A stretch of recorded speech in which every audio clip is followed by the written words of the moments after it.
Welcome back to Naganjali చిట్టి vlogs. ఈరోజు egg ఆవ పచ్చడి చేశానండి. మన మామిడికాయ పచ్చడి ఎలా చేస్తామో అలానే చేశాను. మన ఛానల్లో ఎలా చేశానో చూడండి. ముందుగా కోడిగుడ్లు ఇట్లా ఇందులో కొట్టి పోసుకోవాలంటే ఇది అతకకుండా ఇట్లా కొంచెం ఆయిల్ స్ప్రెడ్ చేసుకోవాలి దీనికి. ఇప్పుడు దీంట్లో కొంచెం గుడ్లను కొట్టేసుకుందాం.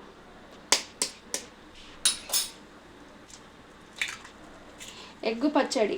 ఈ ఎగ్గు పచ్చడికి ఇట్లా ఒక 4 గుడ్లు, నేను 4 తీసుకుంటున్నా, ఎక్కువ కూడా తీసుకోవచ్చు కావాలంటే.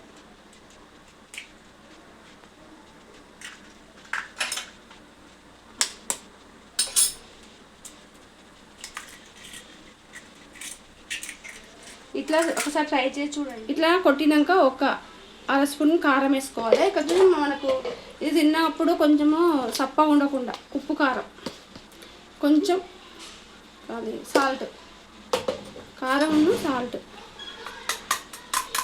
ఇది కొంచెం ఇట్లా గిల కొట్టుకోవాలి.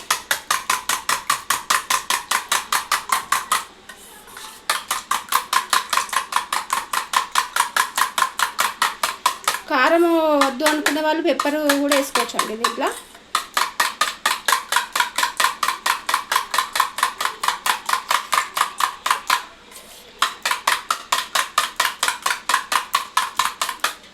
ఇట్లా కొట్టుకున్న తర్వాత ఇప్పుడు దీన్ని మనం కుక్కర్లో పెట్టుకోవాలి.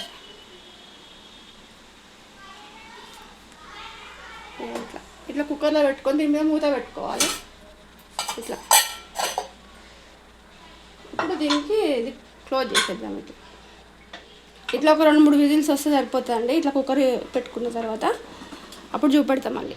ఇప్పుడు మసాలా కోసము ఒక 2 స్పూన్ల ధనియాలు, 1 స్పూన్ జీలకర్ర, ఒక 1/2 స్పూన్ మెంతులు, 2 ఇలాచి, 3 లవంగాలు, చిన్న చెక్క, ఒక 4-5 మిరియాలు, ఇవన్నీ విడివిడిగా వేయించుకోవాలి. వేయించుకొని పౌడర్ చేసుకోవాలి. ఇట్లా ముందుగా ధనియాలు వేసుకోవాలండి. ఈ ధనియాలు కొంచెము వేగిన తర్వాత జీలకర్రను ఇవి వేసుకోవాలి.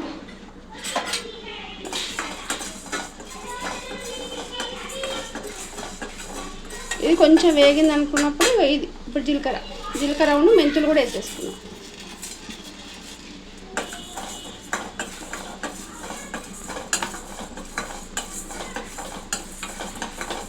ఇవి కొంచెం అది మనకు లైట్ గోల్డెన్ కలర్ వచ్చినాయి అనుకో, ఇది అయిపోయినట్టే. ఇప్పుడు దీంట్లో ఇప్పుడు మనం మిగతా మసాలా కూడా చేసుకుందాం.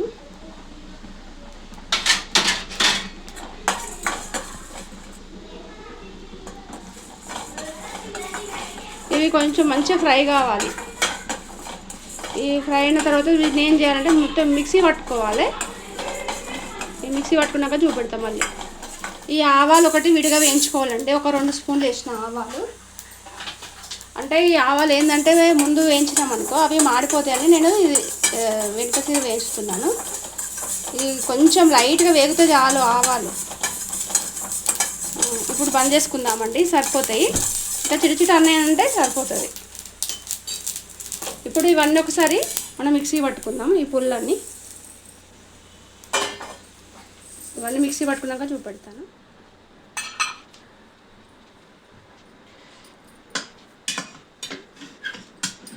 ఇక ఇట్లా అయిందండి. ఒక 4-5 విజిల్స్ తర్వాత తీసిన నేను. ఇప్పుడు దీన్ని చిన్న చిన్న ముక్కలుగా కట్ చేసుకోవాలి.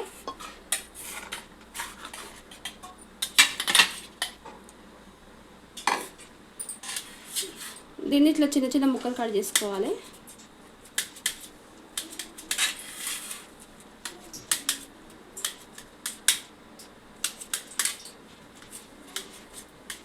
ఇవి వేయించుకోవాలి మంచిగా నూనెలా. ఇప్పుడు నేను నూనె పెట్టిన ముందే చూడండి, ఇట్లా నూనె పెట్టిన, ఈ నూనెలో వేయించుకోవాలి.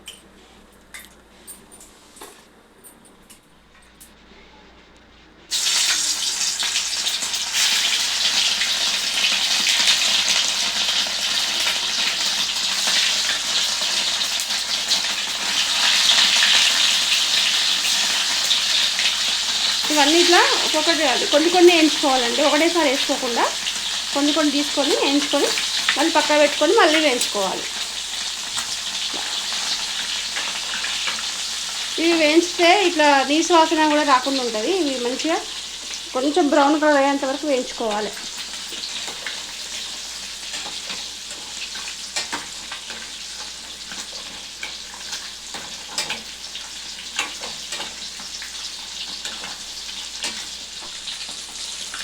ఇట్లా అన్నీ ఇట్లా బ్రౌన్ కలర్ అయ్యేంత వరకు వేయించుకోవాలండి. ఈ బుడగలు కొంచెం ఇట్లా అంతా ఆగిపోయేంత వరకు. ఇట్లా మనకు తెలుస్తుంది కదా అండి, ఇట్లా ఏగుతూ ఉంటేనే తెలిసిపోతూ ఉంటుంది ఇది ఎట్లా ఫ్రై అయ్యిందో.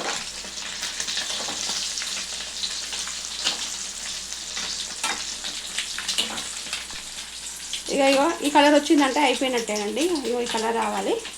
ఇట్లా ఇట్లా పక్క తీసుకుందాం.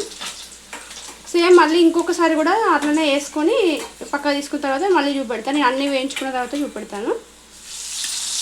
సేమ్ అదే ప్రాసెస్ అండి. ఇక సేమ్ ఇట్లనే వేసుకోవాలి అంతే. ముక్కలు పెద్దగా ఉన్నాయంటే చిన్న కూడా కట్ చేసి వేసుకోవచ్చు. కొంచెం మీడియం ఫ్లేమ్ పెట్టుకుంటే లోపల వరకు వేగుతుంది, పచ్చి వాసన పోతుంది, టేస్ట్ బాగుంటుంది. ఇట్లా వేయించుకున్నాక అన్నీ తీసేసుకున్నాక చూపెడతాయి. ఇప్పుడు కొంచెము ఆవాలు జీలకర్ర వేసుకుందామండి. కొంచెము ఇంతకుముందు చేసినాము మనం పేస్ట్ కానీ పౌడర్ చేసినాం కానీ ఇప్పుడు కొంచెం ఆవాలు జీలకర్ర కొన్ని ఆవాలు ఇవి కొంచెం చిటపట అన్న తర్వాత ఇక ఎల్లిపాయలు వేసుకోవాలి. వెల్లిపాయలు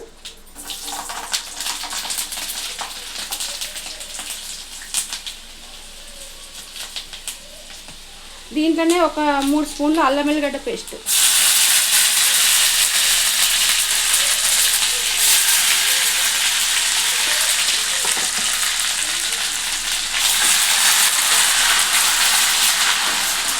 ఇది పచ్చివాసన పోయేంత వరకు మంచిగా ఇట్లా వేయించుకోవాలి అల్లం వెల్లిగడ్డ పేస్ట్.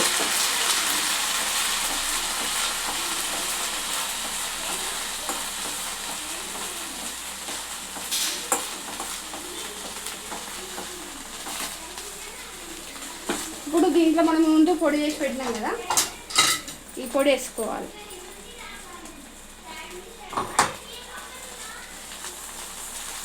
ఇప్పుడు ఇది బంద్ చేసుకొని దీంట్లో కారం నేను ఇది 1 కప్పుతో పోస్తున్నా. దీంట్లో సగం కప్పు మనము అది సాల్ట్ వేసుకోవాలి.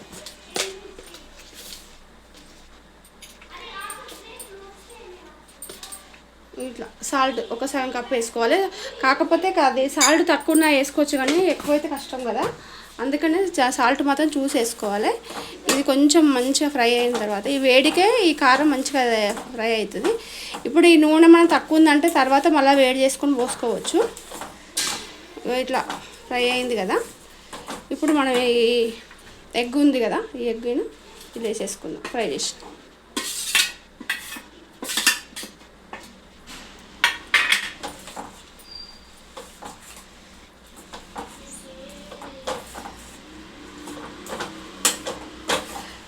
అంతే అండి.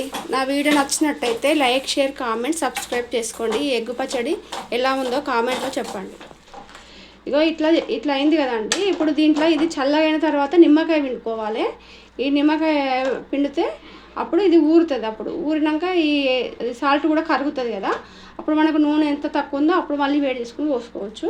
దీంట్లో నిమ్మకాయ పిండితే టేస్ట్ బాగుంటుంది. ఒక 2 నిమ్మకాయలు పిండుతున్నా, చల్లగైనాక చూపెడతా పిండేటప్పుడు. ఇట్లా ఒక 2 నిమ్మకాయలు, ఇక 1, 2 నిమ్మకాయలు ఇట్లా జ్యూస్ చేసుకున్నా. ఎందుకంటే దీంట్లో విత్తనాలు ఉంటాయి కదా, ఈ విత్తనాలు తీయడానికి ఇట్లా నేను ఇట్లా తీసేసుకున్నాను అన్నట్టు. ఇది ఇట్లా పోసుకుందాం. ఇప్పుడు కూల్ అయిపోయి చల్లగా అయింది. ఎందుకంటే చల్ల కాకుండా పోస్తే చేదు వస్తుంది, అందుకని చల్లగా అయినాక పోయాలి. ఇప్పుడు దీంట్లో ఇది మొత్తం కలుపుకోవాలి.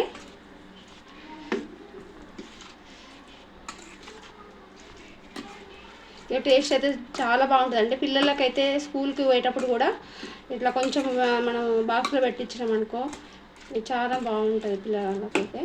ఈ విధంగా చేసుకోండి, ట్రై చేసి చూడండి.